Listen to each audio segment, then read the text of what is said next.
હાલો છોકરા, મધર્સ બ્લોકમાં બા તરફથી સ્વાગત છે અને આશીર્વાદ છે બા તરફથી. અને આજે છોકરાઓ હું છે ને, આજે રવિવાર છે અને જૂન મહિનો અને રવિવાર છે આજે. અને બપોરની રસોઈ છે આજે હું ફુલાવર છે, ફુલાવરનું શાક, આ ટીંડોળાનો સંભારો, જે આ બધું વોશ કરવાનું બાકી છે. આ ટીંડોળાનો સંભારો છે બનાવવાની છું. આ ફુલાવર, આનું કાચું બનાવીશ કેરીનું, આ ટમેટાં, લીંબુ, આ બધું અંદર નાખવાનું. ભાત મૂકી દીધા છે, આ ભાત બને છે. આજે રવિવાર છે અને જૂન મહિનો છે, જૂન મહિનાનો રવિવાર. આજે તારીખ કેટલામી છે?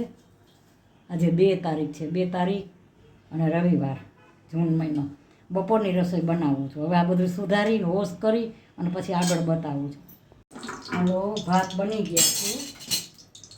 હવે ભાત હું હમણાં ઓછાવીશ. આ તેલ મૂક્યું છે અને આ છે ને ફુલાવરને, આ ફુલાવર તમે કંઈ ફુલાવરનું શાક બનાવો ને તો પહેલાં સુધારી અને આ ફુલાવરને ગરમ પાણીમાં મીઠું નાખીને ઉકાળવાના, પછી ફુલાવરનું શાક બનાવવાનું. આ ભાત બની ગયા છે, ભાત બની ગયા છે. ફુલાવરનું શાક બનાવો ને તો ફુલાવરને સુધારીને ઉકાળવાનું, ગરમ પાણીમાં ઉકાળીને પછી જ ફુલાવરનું શાક બનાવવાનું, સીધું નહીં બનાવવાનું. 2-3 પાણીએ ધોઈ અને ઉકાળીને પછી જ બનાવવાનું. હવે ભાત સરસ થઈ ગયા છે,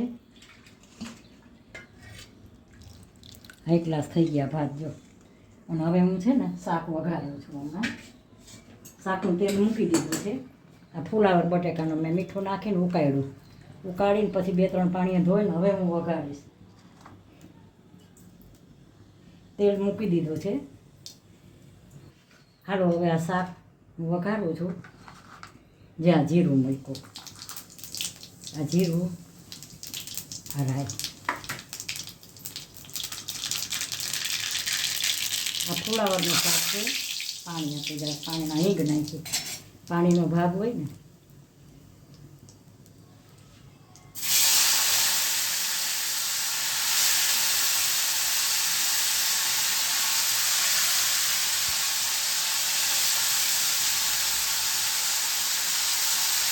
ફુલાવર ને બટેકા છે.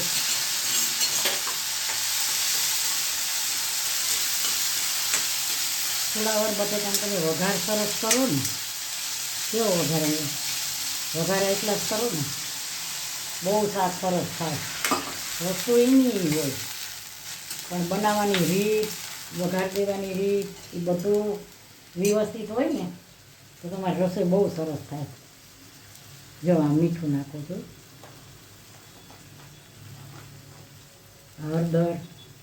હળદર ને મીઠું, અને હવે જ નાખું છું. છોકરાઓ કહેશે બા સામે નથી આવતા, હું નાઇટ ડ્રેસમાં હું છું ને એટલે નથી આવતી, મને બીજો કોઈ વાંધો નથી. મને એમ થાય કે મારા છોકરાઓ સાથે હું વાત કરું, મારું ફેમિલી છો તમે મારું ફેમિલી છો, હું છોકરાઓ સાથે વાત કરું, મને એમ ઈચ્છા થાય. હું છે ને નાઇટ ડ્રેસમાં હોઉં ને એટલે સામે નથી આવતી, બીજો કોઈ જ પ્રશ્ન નથી. જો આ ટમેટાં નાખું છું. બહુ સરસ શાક બન્યું છે જુઓ, હાઈ ક્લાસ. હવે આને છે ને આ ફુલાવર બટેકાનો શાકનો તમે વઘાર જ સરસ આવે તો એ શાક કેટલું સરસ બન્યું હશે જુઓ તમે. હવે આને હું છે ને ચડવા દઈશ અને ઢાંકીને રાખી દઈશ, અને નાખી અને ઉકાળીને પછી જ ફુલાવરનું શાક બનાવવાનું. હાલો, જો આ શાક બને છે, જો હાઈ ક્લાસ શાક બને છે આ. હવે આને હજી 10-15 મિનિટ થશે ચડવા દઈશ. આ તેલ મૂકી દીધું છે અને જ્યાં જીરું મૂકું છું, સંભારો બનાવું છું. ટીંડોળા મરચાંનો મેં કોઈ દિવસ નથી બનાવ્યો. આ હિંગ નાખીને આ સંભારો વઘાર્યો. જેનો વઘાર છે ને એ જ હાથી ખૂબી છે તમારી રસોઈની.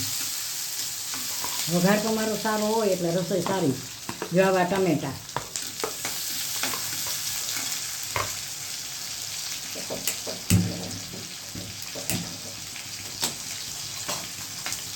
જો હવે આમાં મસાલા કરીશું.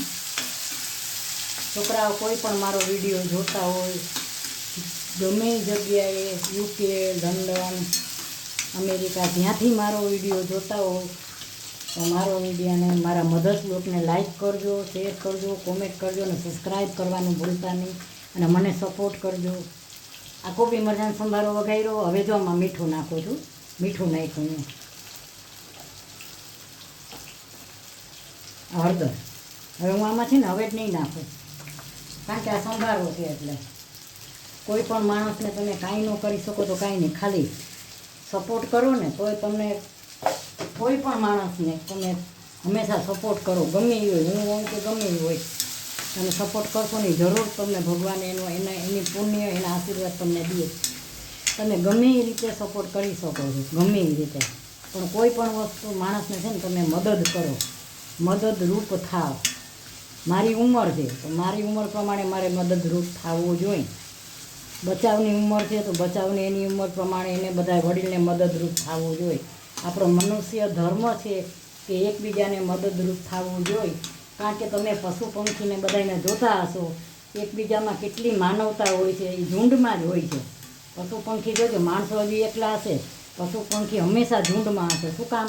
એનામાં એકતા છે, હંમેશા એકતા, મદદ, સપોર્ટ એ બધું રાખો, એ પુણ્ય છે. જો આ સંભારો થઈ ગયો છે સરસ, હાઈ ક્લાસ બાઈ સંભારો બનાવ્યો છે, જમવા હાલો, હાઈ ક્લાસ બનાવ્યો છે. આ છે ને આ ફુલાવરનું શાક સંભારોનું ભાત, જુઓ કેટલા સરસ શાક બન્યું છે. હું ઉમરું જમાડું તમને, રસોઈ બનાવીને જમાડું મને એટલું ગમે, કોકને જમાડું બનાવીને બહુ ગમે. આમાં 10 મિનિટ પછી થઈ જશે. અને આ જો સંભારો સરસ તમારી નજરે વઘાર્યો, બહુ સરસ હોટલ જેવો સંભારો બન્યો છે, હાઈ ક્લાસ.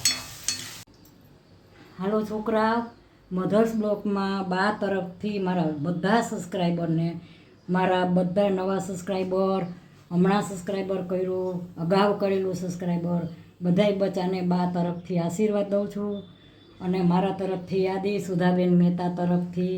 અને છોકરાઓ, આજે મેં રસોઈમાં શું બનાવ્યું છે? આજે જુઓ આ રસ બનાવ્યો છે. રસ આ છે ને અમારે એવું છે કે અમે ઘણી જગ્યાએ દૂધ નાખીને રસ અમે અમારે દૂધ સિવાય રસ નથી પીતા, દૂધવાળો રસ જ પીએ છે.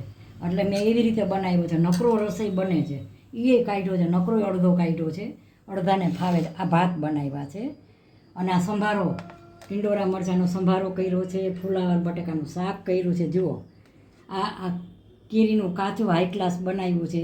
આ ઘરે મેં હમણાંનું અથાણું બનાવ્યું છે. મેં 15-20 દી પહેલાં અથાણું ઘરે બનાવ્યું છે. આ અથાણું બનાવ્યું છે, કેટલું સરસ છે રસોઈ. જુઓ તો છોકરાઓ, મારી આ રસોઈ, રસ, ભાત, કોબી મરચાંનો સંભારો, શાક, તો મારી આ રસોઈ કેવી લાગી?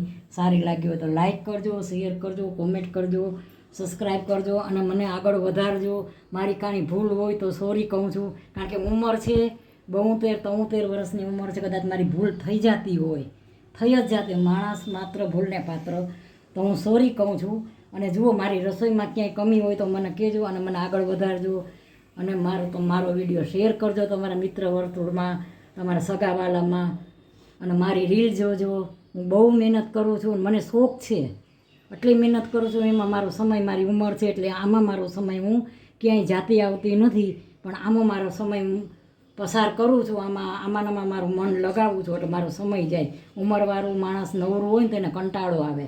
તમારું શરીર હાલતું હોય તો હંમેશા પ્રવૃત્તિમય રહેવો તો તમને કોઈ દિવસ કંટાળો ન આવે. ઘરનું કામ તમે હાથે કરો ને તો એક જાતની કસરત છે. તમે કામવાળા આગળ કામ દઈ કરાવો અને પછી તમે બીજી મહેનત કરો, એ કરતાં તમે તમારું જાતે કામ કરો ને એ તમારી કસરત છે અને તમારું કામ બહુ સરસ થાય. એટલે હું મારું કામ જાતે જ કરું છું આટલા વર્ષે. અને રસોઈ જો આજે મેં બનાવી છે તો સબસ્ક્રાઈબ જરૂર કરજો અને મારો વિડીયો શેર કરજો. બાય બચ્ચો.